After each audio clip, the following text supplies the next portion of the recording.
이 영상은 2부작 중 두 번째 영상입니다. 뮤직비디오의 중후반부터 다루고 있는 영상이니까 아직 1부를 보지 않으신 분들은 화면 우측 상단을 눌러서 전편을 먼저 봐주시면 좋을 것 같습니다.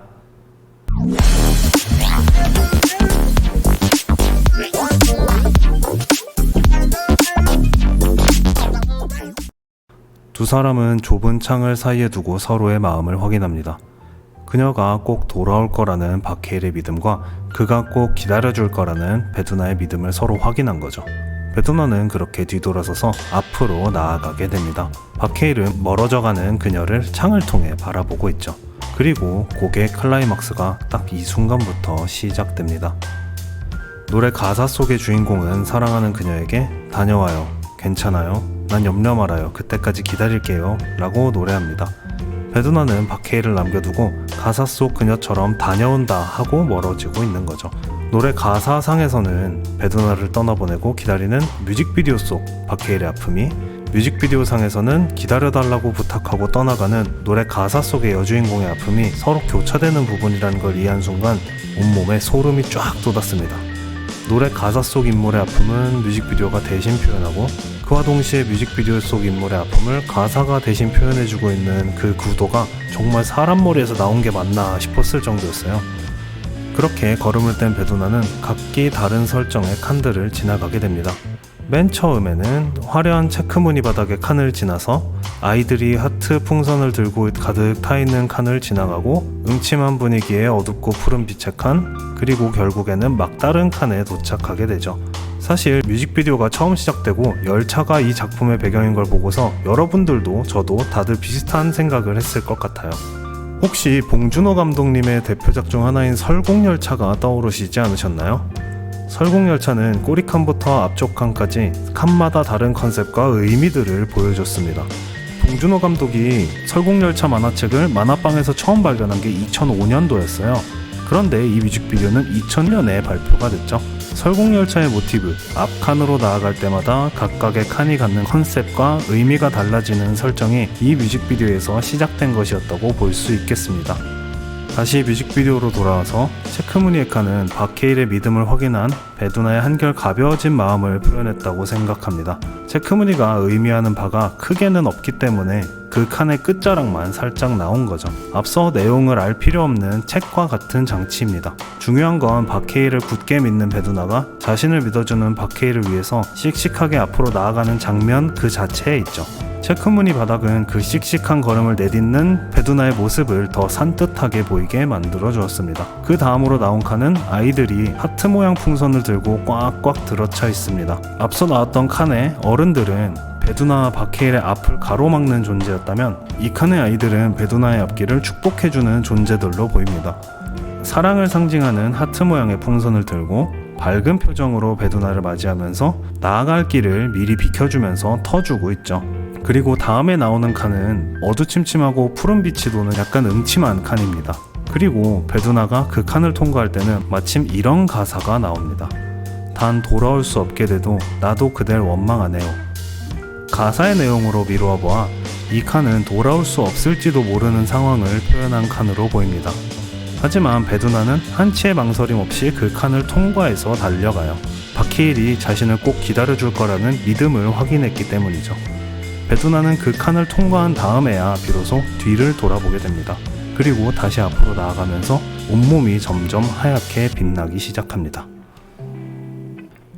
자, 결론부터 말하자면 이 작품은 새드 엔딩으로 보입니다. 마지막 가사는 다음과 같아요. 단 돌아올 수 없을 만큼 행복하길 먼저 빌게요, 그대여. 굿바이. 우선 베두나가 마지막 바로 전에 통과한 칸은 돌아올 수 없는 칸입니다. 하지만 그 직후에 그녀를 뒤쫓아온 박해일이 통과한 마지막 칸은 그냥 일반적인 칸이었어요. 베두나는 결국 돌아올 수 없는 곳을 지나갔고, 박해일은 돌아올 수 없는 것을 지나가지 않고 베두나를 쫓아갔습니다. 그리고 더 이상 갈 곳이 없는 막다른 칸에서 서로를 마주하게 되죠. 베두나는 통과했지만 박해일은 통과하지 않은 돌아올 수 없는 칸은 과연 어떤 의미였을까요? 베두나가 돌아갈 수 없는 이유가 뭔지 봉준호 감독은 이미 복선을 심어놨었습니다. 베두나가 통과하는 칸들은 그녀가 살아가는 날들입니다. 그리고 그 칸이 이어진 열차를 쭉 따라가서 언젠가는 바케일 앞으로 돌아와야 하죠. 베두나가 살아있을 때의 얘기입니다. 사실 돌아올 수 없는 칸을 지나고 막다른 칸에 들어온 순간, 즉 죽음을 직감하는 순간 그녀는 뒤를 돌아봅니다. 삶의 마지막 순간에서 자신이 가장 사랑했던 바케일을 돌아보는 것이죠. 그리고 마치 천사처럼 점점 하얗게 빛났던 베두나의 모습은 그녀의 죽음을 은연중에 표현한 것 아니었을까요? 사실 하얀 옷은 순백의 신부를 상징하는 동시에 세상을 떠난 사람을 상징하는 옷이기도 합니다. 하얀 장미의 꽃말들도 죽음을 통한 이별로 해석해볼 여지가 있습니다. 다시 만날 수 있을까요? 당신과의 영원을 약속합니다. 그녀가 꼭 돌아올 거라는 믿음을 간직한 채 그녀를 쫓아온 바케일은 더 이상 그녀가 나아갈 곳이 없다는 사실을 마주하게 됩니다. 힘든 시간을 견뎌서 사랑을 찾아온 남자의 기쁜 표정이 아니라 믿을 수 없는 사실에 직면했다는 듯이 망연자실한 표정이죠. 베두나도 자신을 믿고 따라와준 바케일을 반겨주는 표정이 아니라 오히려 바케일에게 뭔가 미안해하는 표정을 짓고 있습니다. 그래도 바케일은 마지막 이별의 입맞춤을 하기 위해 베두나에게 다가갑니다. 하지만 바케일의 입술은 이미 돌아갈 수 없는 곳을 지나버린 베두나의 입술과 닿을 수 없었죠. 그리고 뮤직비디오 맨 처음에 나왔던 하얀 장미꽃이 똑같이 그대로 다시 나오게 됩니다. 같은 화면이지만 컷의 순서는 처음 부분과 반대로 배치가 되어 있는데요. 맨 처음에는 꽃을 쓸어내리다가 여자의 손을 어루만지는 컷으로 건너갔고, 이 마지막 부분에서는 여자의 손을 어루만지다가 꽃을 쓸어내리는 컷으로 바뀌게 됩니다. 사랑해도 헤어져야만 했던 처음 상황과는 반대로 이번에는 헤어지지만 사랑하겠다는 바케일의 감정을 저런 역순의 배치를 통해서 봉준호 감독은 우리에게 슬쩍 말해주고 있습니다. 바케일은 결국 닿을 수 없는 자신의 사랑에 절망하고 상실의 아픔에 빠져들게 됩니다. 달리고 있는 열차엔 베두나도 사라져 있고 그 아무도 없습니다. 열차는 그렇게 어둠 속으로 빠져듭니다. 완전히 세상에서 나 혼자만 된 기분. 그런 바케일의 어깨를 갑자기 누군가 톡톡 건드려요. 바로 맨 처음부터 바케일을 지켜보던 옆자리의 여자였습니다. 그 덕분에 바케일은 상실의 아픔 속에서 다시 현실로 돌아오게 됩니다. 그리고 그 여자가 건네준 사진을 통해서 베두나와 자신의 행복했던 시간을 되돌아보게 됩니다. 흐릿했던 사진의 포커스도 서서히 선명해집니다. 이 연출을 통해 바케일은 미련과 후회 없이 사랑했던 베두나와의 작별을 확실하게 또렷하게 받아들이게 되었다고 보여집니다.